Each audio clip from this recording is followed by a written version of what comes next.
11,30,000 40,000 water పోయినప్పుడు ఎంత velocity వస్తుందో మీరు గుర్తుపెట్టుకోవాలి. ఆ వెలాసిటీలో 40 టన్నుల బోట్ వచ్చి ఏవైతే అక్కడ సపోర్టింగ్ ఉన్నాయో దాన్ని హిట్ చేసే పరిస్థితి. కాలం హిట్ కావాలి, ప్రాజెక్ట్ డ్యామేజ్ కావాలి. కానీ ప్రాజెక్ట్ డ్యామేజ్ కాలేదు.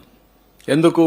ఆ కాలమును కొట్టకుండా ఇది ఆ సపోర్టింగ్ దాన్ని ఏమంటారు మనం కౌంటర్ వెయిట్ ను కొట్టాయి. ఆ కౌంటర్ వెయిట్ ఇరిగిపోయే పరిస్థితి వచ్చింది. ఇప్పుడు రిపేర్ చేశాను, చూసుంటారు మీరు.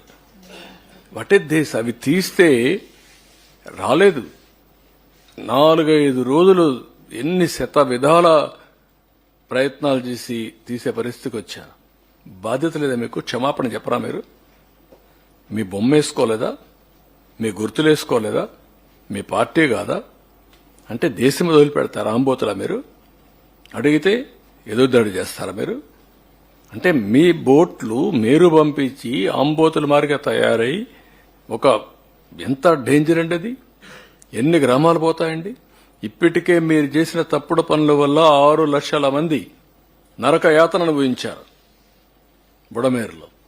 ఈ రోజు కూడా అనంతపూర్లో మీరు చూశారు. ఒక రథాన్ని కాల్చేస్తారా మీరు? ఒళ్ళు దగ్గర పెట్టుకుంటారా లేదా? చెప్పా, ఎవ్రీవేర్ కెమెరాలు పెట్టమన్నాడు. మక్కలు ఇరగొట్టిచ్చేస్తా. Be careful.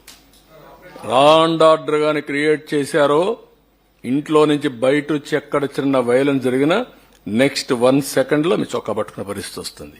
That is the mechanism I'm establishing. We are not inefficient.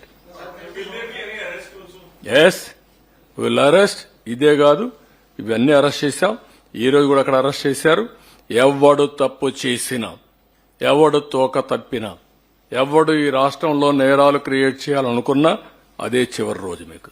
I'm very clear on that. ఎవడైనా సరే ఒకవేళ సవాలుగా తీసుకుంటారా, నేను చేసి చూపిస్తా మీకు.